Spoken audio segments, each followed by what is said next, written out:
Welcome to True Crime Case Files, the podcast that delves deep into the most compelling true crime stories.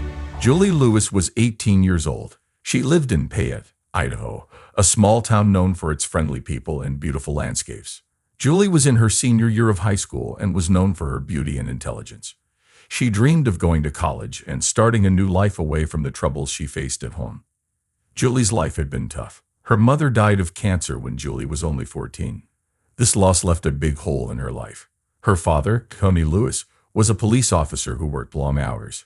Julie often felt lonely and started seeking the company of older men who could offer her the stability and comfort she missed. Some people thought Julie was manipulative, using her looks and charm to get what she wanted. Others believed she was just trying to survive in a world that had not been kind to her. In school, Julie was an honor roll student. Her friends described her as ambitious and determined, always talking about her plans for the future. She wanted to study business at the University of Idaho and one day own her own company. Julie's teachers saw her potential and often praised her hard work and dedication. In the days leading up to her death, Julie was busy preparing for her high school graduation. She had bought a new dress for the occasion and was excited about the graduation ceremony. She talked to her friends about their plans for the summer. They planned to visit the local mall, go to the movies, and spend time at the nearby Snake River. Julie also had a part-time job at a local diner, where she saved up money for college. She was well-liked by her coworkers and customers for her friendly and outgoing personality. Despite her troubles, Julie tried to stay positive. She had a close-knit group of friends who supported her. They often hung out at local spots like the Payette Skate Park and the community swimming pool. Julie was also involved in her school's drama club, where she enjoyed acting and working behind the scenes. Julie's dreams were big, but her life was cut short. She had plans and ambitions, but she never got the chance to see them through. Her death shocked the small town of Payette, leaving everyone wondering what could have been. On the morning of June 5, 2012, Tony Lewis came home after his night shift as a police officer. Tony expected to find his daughter Julie still asleep. Instead, he found a horrifying scene. Julie's lifeless body was on the floor of her bedroom. The room was in disarray, with items scattered everywhere. Julie had been brutally attacked. She was bludgeoned with a rock from outside their home, and then strangled with a belt. Tony was shocked and devastated. He could hardly believe what he was seeing. Fighting through his grief and panic, Tony called 911 to report the crime. His voice trembled as he told the dispatcher what had happened. Despite his training and experience as a police officer, nothing could have prepared him for this. The news of Julie's murder spread quickly through the small town of Payette. Payette hadn't seen a murder in over 20 years, and the community was in shock. Julie was well known and liked by many. Her death was a terrible blow to the town. When the first responders arrived, they found Tony outside, distraught and in tears. The sight inside Julie's room was gruesome. Blood was spattered on the walls, and the signs of a struggle were clear. Julie's face was bruised, and there were ulcers around her neck from the belt used to strangle her.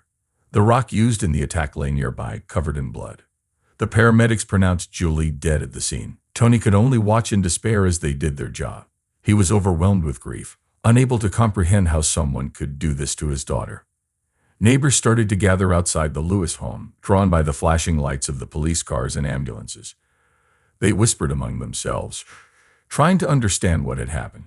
Reporters from local news outlets soon arrived, their cameras and microphones capturing the tragic scene. They interviewed some of the neighbors, who spoke of their shock and sadness. Julie's friends and classmates were devastated by the news. Many of them had seen her just the day before at school, laughing and talking about their future plans. Now those plans would never come true. The school counselors were brought in to help the students cope with their grief. The entire town mourned the loss of a bright, young life taken too soon. The police arrived quickly at the Lewis home on the morning of June 5, 2012. Leading the investigation was Detective Kelly "Breezy" Roberts, a seasoned investigator known for her thoroughness and dedication. She had solved many tough cases in her career and was determined to find justice for Julie. The crime scene was horrific. Julie's bedroom was in chaos, with items strewn everywhere. Blood spattered the walls, and signs of a violent struggle were evident. Julie's body lay on the floor, her face bruised and neck marked from the belt used to strangle her. The rock used to bludgeon her lay nearby, covered in blood. Detective Roberts and her team began their meticulous work. Detective Roberts, along with Officer Olson Benson, a local officer with 15 years on the force, started by securing the area to prevent contamination of evidence. They took photos of the entire scene, capturing every detail. They used luminol to detect any hidden bloodstains and collected fingerprints from various surfaces. The investigators also bagged the rock and belt as key pieces of evidence. Detective Roberts noticed several things right away. The window in Julie's room was slightly open, suggesting someone might have entered or exited through it. There were scratches on the windowsill, possibly from the killer climbing in or out. Outside, footprints in the garden soil indicated someone had recently been there. The team interviewed Tony Lewis, who was still in shock. He recounted finding Julie and calling 911. His grief was palpable, and Detective Roberts felt his pain as a father. Despite his emotional state, Tony provided all the information he could, hoping it would help catch his daughter's killer. The local news outlets, including the Payette Times, covered the story extensively. Reporters interviewed residents and followed every development closely. The town was gripped by fear and sadness, unable to believe such a brutal crime could happen in their peaceful community. As the investigation continued, Detective Roberts and her team worked tirelessly. They analyzed the evidence collected, hoping to find clues that would lead them to the murderer. They checked for any connections Julie might have had with known criminals and looked into her recent activities. The community's support for the police was strong. People brought food and coffee to the officers working long hours. Local businesses put up posters offering rewards for information leading to the arrest of Julie's killer. The town of Payette, once quiet and serene, now united in their quest for justice. The first suspect the police investigated was Harold Henderson. Harold, aged 70, was a retired used car salesman who lived in Payette. He was well known in the town for his flashy personality and competitive nature. Despite his age, Harold had a reputation for being charming and wealthy, making him popular in the local social scene. He was a widower, living alone in a large house filled with memorabilia from his younger days. Harold's connection to Julie Lewis came to light quickly. It was discovered that he had been romantically involved with Julie. Some residents of Payette knew about their relationship and whispered about the odd pairing. Harold's interest in Julie raised eyebrows, but in a small town, people often keep secrets. Detective Kelly Breezy Roberts and Officer Olson Benson brought Harold in for questioning on June 6, 2012. They wanted to understand the nature of his relationship with Julie and determine if he had a motive for her murder. Harold arrived at the police station dressed neatly, his demeanor calm but slightly defensive. During the interrogation, Harold admitted to his relationship with Julie but denied any involvement in her death. He claimed they had a consensual sexual relationship, started only after she turned 18, and that he cared deeply for her. However, Harold's competitive streak, especially with his twin brother Alan, suggested a possible motive.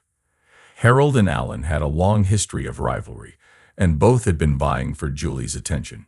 Harold's calm and confident demeanor began to waver as Detective Roberts pressed him on his whereabouts on the night of the murder.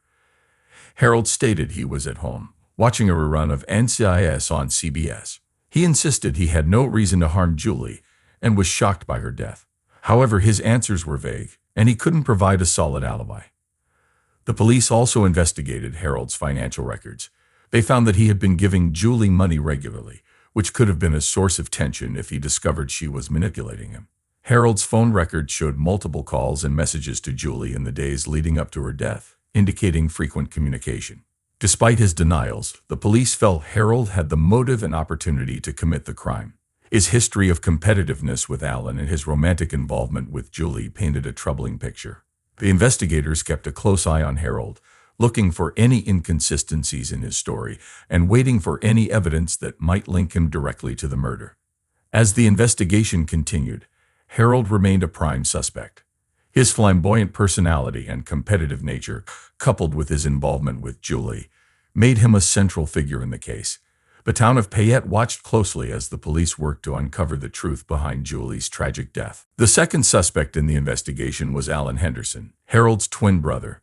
Alan, also 70 years old, was a retired high school history teacher.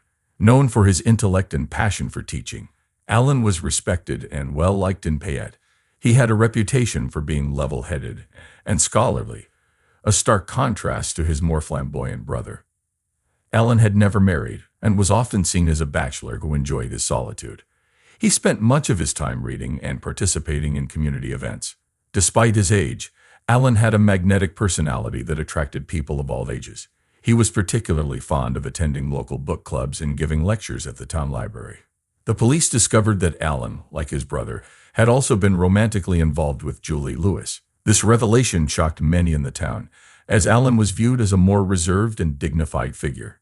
Detective Kelly Breezy Roberts and Officer Olson Benson brought Alan in for questioning on June 7, 2012, to understand his relationship with Julie and his potential motives. Alan arrived at the police station looking composed, dressed in a tweed jacket that hinted at his scholarly background. During the interrogation, he admitted to his relationship with Julie, but insisted it was platonic. He explained that he enjoyed her company and found her bright and ambitious. Alan's affection for Julie was evident, but he denied any romantic involvement. Detective Roberts pressed Alan about his whereabouts on the night of Julie's murder. Alan stated he was at home, working on a lecture for the local historical society. He mentioned reading a book about the Civil War, a topic he was passionate about. However, his alibi was weak, as he lived alone and had no witnesses to confirm his story. Alan's demeanor during the interrogation was calm but saddened. He expressed disbelief that Julie could be dead. He cooperated fully with the police, providing them with his phone records and access to his home. The investigators found nothing suspicious at his residence, but they continued to scrutinize his interactions with Julie. The police also interviewed people who knew Alan. His colleagues and former students spoke highly of him, describing him as a dedicated teacher who cared deeply about education. Despite his calm exterior, the possibility of betrayal by Julie could have triggered a strong emotional response. As the investigation progressed, Alan remained a key suspect. His scholarly nature and apparent innocence contrasted sharply with the dark motives uncovered. The police continued to explore every lead, determined to uncover the truth behind Julie's murder and the Henderson brothers' involvement. The third suspect in Julie Lewis' murder investigation was her father, Tony Lewis. Tony, 45, was a police officer in Payette, Idaho. Known for his protective nature, Tony was a well-liked figure in the community. He had become close to the Henderson brothers over the years, often acting as a mediator between the two.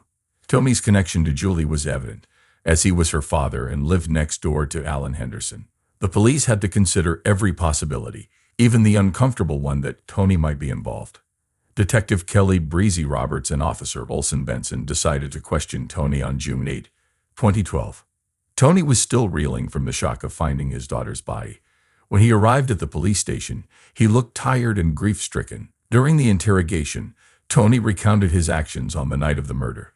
He had been working a night shift, which he often did to provide for Julie after the death of her mother. Tony insisted he had no reason to harm his daughter and was devastated by her death. Detective Roberts asked Tony about his relationship with the Henderson brothers. Tony admitted he knew about their interest in Julie and had tried to keep the peace between them. He expressed his frustration over their rivalry, which had caused tension in the neighborhood. Despite this, Tony was adamant that he had no involvement in the crime. The police looked into Tony's background and found no history of violence or misconduct. His colleagues at the police department spoke highly of him, describing him as a dedicated officer and loving father. However, the investigators had to consider the possibility that Tony's protective instincts might have driven him to a breaking point. Tony provided his phone records and cooperated fully with the investigation. The record showed he had been on duty at the time of the murder, but the police needed to verify this alibi thoroughly. They checked surveillance footage from the police station and confirmed Tony's presence there during the critical hours. The police also interviewed neighbors and friends of Tony. Most described him as a caring father who was deeply affected by his wife's death and determined to give Julie a better life. Some, however, mentioned that Tony had become more stressed and irritable in recent months, possibly due to the pressure of raising a teenager alone. Despite Tony's grief and cooperation, the police had to keep all possibilities open. His close proximity to the crime scene and his protective nature were significant factors in the investigation. Detective Roberts and her team continued to examine every piece of evidence, knowing that solving the case required looking at every angle, no matter how painful. As the investigation unfolded, Tony remained under scrutiny. The small town of Payette watched closely, hoping for answers and justice for Julie. The police were determined to find the truth, and Tony's involvement, if any, would be uncovered through their relentless efforts. On June 10, 2012, around 3:00 p.m., new evidence came to light. The weather was warm and sunny, typical for Payette in early summer. Detective Kelly Breezy Roberts received a call from a local hiker who had found something unusual near the Snake River. He had been walking his dog when he noticed a small bag hidden under some rocks. Detective Roberts and Officer Olson Benson rushed to the scene. They found a small black bag containing a blood-stained shirt and a pair of gloves. The items were immediately taken into evidence. The police believed these items could be crucial in solving Julie's murder. Back at the station, the forensic team examined the evidence. The blood on the shirt matched Julie's. This was a significant breakthrough. The gloves were tested for fingerprints, and the results came back with a match to Harold Henderson. This finding shifted the focus back to Harold, who had previously denied being near the crime scene. Detective Roberts and her team re-examined Harold's alibi. They discovered inconsistencies in his story. Further analysis of his phone records showed he had been near Julie's house at the time of the murder, contradicting his claim of being at home watching TV. The new evidence prompted the police to search Harold's home again. This time, they found a hidden compartment in his garage with several items that raised suspicion, including a second pair of gloves and a belt similar to the one used to strangle Julie. These discoveries painted a clearer picture of Harold's involvement. As the investigation deepened, the police interviewed more witnesses. They found out that Harold had been seen arguing with Julie the day before her death. A neighbor, Mrs. Carter, reported hearing raised voices and seeing Harold leave Julie's house looking angry. With the new evidence, Detective Roberts felt confident they were closing in on the truth. The police brought Harold in for another round of questioning. This time, his demeanor was less confident. Confronted with the evidence, Harold became defensive and struggled to maintain his earlier calmness. The forensic team continued to analyze the evidence, looking for any additional clues. They used advanced techniques like DNA testing and fiber analysis to ensure nothing was overlooked. The detailed investigation paid off, as more links between Harold and the crime were uncovered. By the end of the week, the police were confident they had enough evidence to make an arrest. The discovery of the bag near the Snake River had been the breakthrough they needed. The town of Payette waited anxiously for justice to be served. Hey, true crime case solvers interested in more real-life murder mysteries, be sure to like and subscribe to our channel. And do you have any thoughts about this case or have a case of your own you'd like us to investigate? Leave us a comment. Stay safe, true crime case solvers. On June 12, 2012, the police were ready to make an arrest. Detective Kelly Breezy Roberts had pieced together the evidence pointing to Harold Henderson as the murderer. Harold, 70, was a retired used car salesman known for his flamboyant personality and competitive nature. His charm and wealth made him a popular figure in Payette, but his rivalry with his twin brother Alan and romantic involvement with Julie Lewis revealed a darker side. Harold had been competing with Alan for Julie's affection. He had given Julie money regularly and felt betrayed when he discovered her plan to blackmail him and Alan. On the night of June 4, Harold confronted Julie at her home.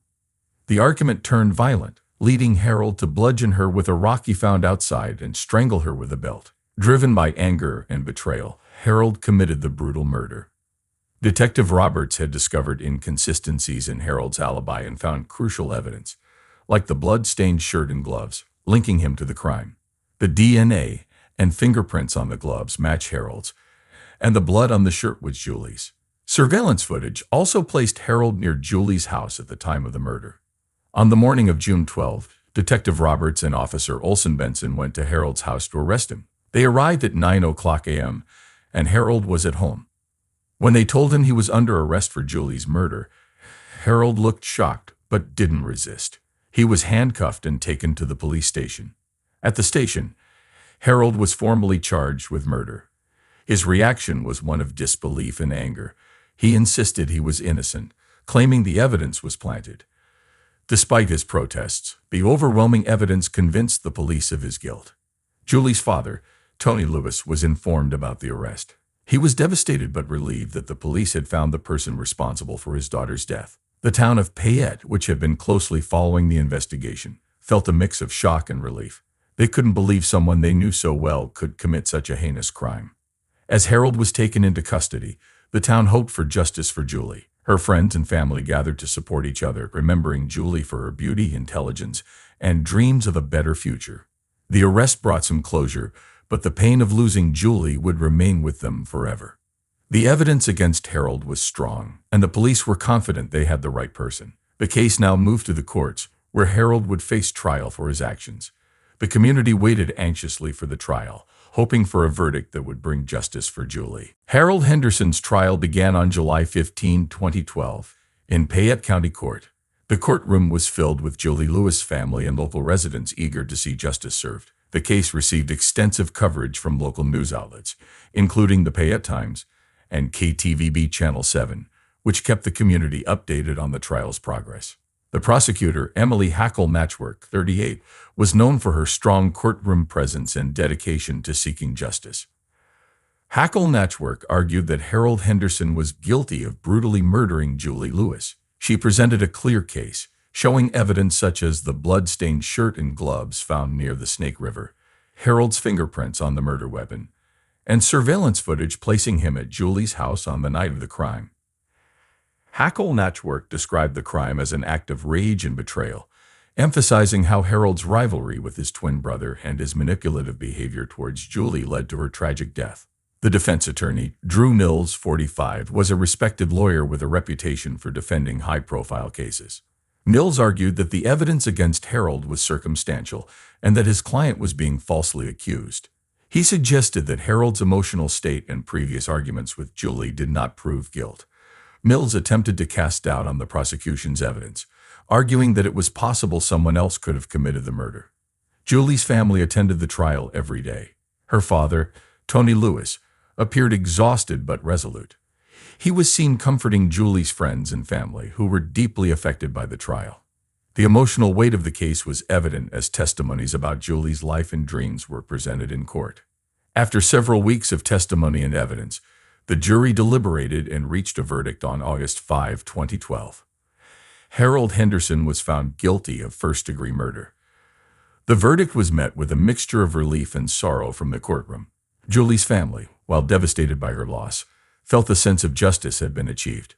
Sentencing took place on August 12, 2012. Harold was sentenced to life in prison without the possibility of parole. The judge, Honorable David Thompson, stated that the crime was particularly heinous due to its brutality and the betrayal involved. The sentence was seen by many as a fitting punishment for the crime. The trial's conclusion had a profound impact on the community. Payette, a town that had not seen such a violent crime in years, was left to heal. Julie's friends and family continued to honor her memory, focusing on her dreams and aspirations rather than the tragic end of her life. The case served as a stark reminder of the impact of violence and the importance of justice in a close-knit community. After Harold Henderson's trial and sentencing, life in Payette, Idaho, began to slowly return to normal. The town had been deeply affected by Julie Lewis' murder and the dramatic court case that followed. Payette, known for its close-knit community and small-town charm, was shaken by the violence and the betrayal that came to light. Julie's father, Tony Lewis, continued to cope with the loss of his daughter.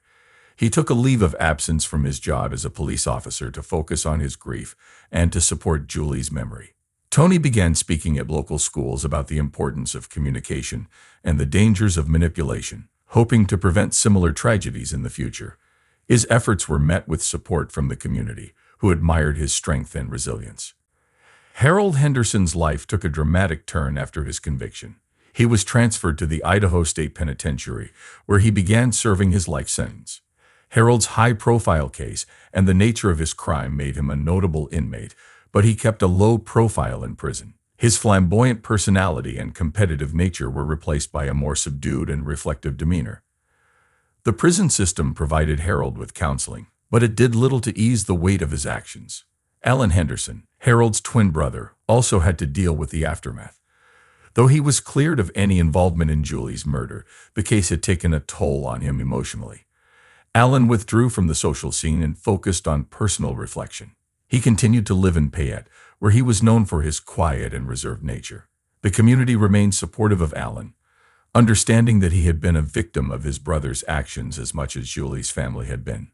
As time passed, Payette slowly moved forward. The town's recovery was marked by a sense of healing and unity, with residents coming together to support one another. The memory of Julie Lewis lived on through the scholarship and charity events, reminding everyone of her life and the impact of her tragic death.